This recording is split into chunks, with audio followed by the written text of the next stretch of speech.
Masuk ke dalam rumah tanpa seizin pemilik, 10 YouTuber di Bandung, Jawa Barat dilaporkan ke polisi. Pemilik rumah tidak terima terhadap perbuatan para pelaku karena rumah warisan orang tuanya dijadikan lokasi pembuatan konten horor. Sebanyak 10 YouTuber dilaporkan ke polisi setelah membuat konten horor di sebuah rumah kosong yang berada di Jalan Sawah Kurung Raya, Bandung, Jawa Barat pada April lalu. Mereka dilaporkan oleh pihak ahli waris atau salah satu anak dari pemilik rumah tersebut. Pemilik rumah merasa terhina dan tidak terima karena rumah warisan orang tuanya dijadikan lokasi pembuatan konten horor. Terlebih, para pelaku masuk dan membuat konten tanpa seizin pemilik rumah. Nah, isi LP-nya itu saya melaporkan tentang kejahatan masuk tanpa izin. Saya melaporkan YouTuber masuk tanpa izin, ada kerusakan dan kehilangan barang. Itu. Buntut dari peristiwa ini, konten horor mengenai rumah tersebut sudah tidak lagi ada di kanal YouTube. Kasusnya hingga saat ini masih didalami Polda Jawa Barat. Muhammad Rizal melaporkan dari Bandung, Jawa Barat. Ya, ini sangat disayangkan sekali melihat kejadian pada berita tadi. Permasalahannya ini kan kalau kita lihat ada pada etika dan sopan santun, di mana kedua hal tersebut adalah fondasi untuk berinteraksi satu sama lain.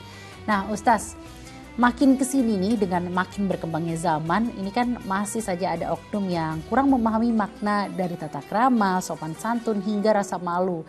Bagaimana sih Ustaz sebenarnya Islam menuntut umatnya untuk selalu berperilaku seperti yang disebutkan tadi Ustaz? Ya, ini artinya kita PR sama-sama nih, ya, para keluarga di rumah gitu ya, kuantasakum wa ahlikum naro. Jadi artinya kita, keluarga, lingkungan harus menjaga bahwa adab itu nomor satu. Bahkan dalam pesantren, ta'adabu wal ta'alamu. Jadi artinya tuma ya, jadi ta'adabu tuma, ta'alamu itu adab itu yang mendahului yang namanya ilmu gitu. Nah, ini jadi penting sekali. Nah, karenanya malu pun itu adalah bagian dari iman. Ya, jadi kita itu harus mengajarkan anak-anak kita sendiri untuk mempunyai rasa malu itu, untuk juga mempunyai adab yang dikedepankan. Apalagi Islam itu kan basisnya akhlak ya, basisnya adab gitu. Rasul diutus untuk menyempurnakan akhlak. Inamabu itu liutamima makarimal akhlak. Jadi Islam ini kalau misalnya orang Islam yang tidak beradab itu aneh gitu, ya. Harusnya semua orang Islam ya beradab gitu. Kalau dia tidak mempunyai akhlak yang baik, aneh. Karena agamanya itu agama yang mengajarkan akhlak, adab gitu. Nah, karenanya mau masuk rumahnya kita harus assalamualaikum gitu ya. 3 kali nggak dijawab, ya pulang. Bukannya assalamualaikum 3 kali nggak dijawab, masuk gitu. Nah, jadi artinya tadi dalam konteks berita ya dia harus minta izin.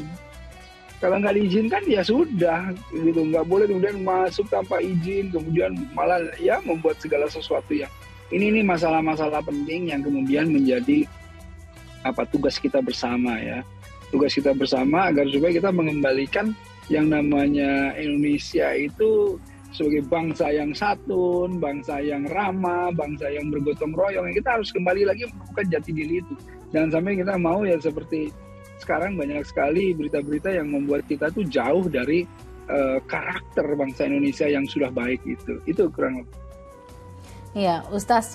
Ini kalau pada zaman Rasul dan sahabatnya ini dulu dalam menjalankan tata krama dan sopan santun kepada umatnya gimana sih Ustaz? Apa yang dilakukan oleh Rasul gitu Ustaz? Wah, nomor satu itu ya tentu yang dicontohkan ya dari Rasul itu toladan ya yang sempurna bagi umatnya, dan sahabat-sahabatnya juga toladan gitu. Jadi bukan cuma Rasulnya tapi sahabatnya, ring satunya, ring duanya, ring tiganya. Nah, semuanya itu menjadi toladan. Nah, kalau kita punya kiadah kepemimpinan yang seperti itu, waduh, subhanallah ya. Jadi coba kita lihat yang orang nomor satu di Indonesia siapa, ya, ring satunya siapa, ring duanya siapa, dan inilah yang kemudian kalau kita lihat publik juga melihat semua tokoh-tokoh public figure ketika mencontohkan yang menjadi teladan, gitu ya. Bahkan di antara mereka sendiri, bukan kemudian Rasul hanya dengan umatnya, enggak. Rasul dengan para sahabat itu saling menjaga gitu. Ya, dan disinilah seperti contohnya gini, kalau kalau Umar bin Khattab radhiyallahu anhu masuk ke rumah Rasul. Assalamualaikum, waalaikumsalam. Rasul itu bisa menjawab salam sambil tetap rebahan. Kenapa? Berbeda dengan kalau Utsman yang kemudian masuk. Assalamualaikum, ini assalamualaikumnya Utsman, waalaikumsalam.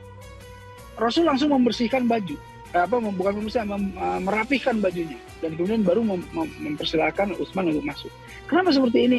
Ini karena Rasul menyamakan frekuensi. Kalau Umar orang yang santai, jadi kalau Umar justru kalau Rasulnya beres-beres dan lain-lain, Umar jadi kikuk gitu. Jadi ketika assalamualaikum, Umar masuk ya Rasul sambil santai aja, waalaikumsalam, ayo santai ngopi-ngopi misalnya gitu ya.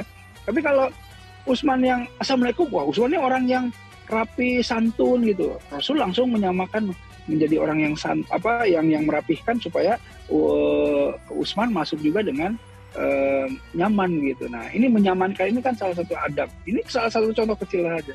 Kurang lebih seperti itu ya. Jadi teladan, jadi bisa masuk nyurup ke kita semuanya gitu. Iya, jadi seperti yang tadi Ustaz katakan ya Ustaz, jika kita datang ke rumah orang 3 kali kita memberikan salam tidak dijawab, berarti lebih baik ya sudah kita pulang dan jangan main masuk ke dalam rumah orang tanpa seizinnya. Baik.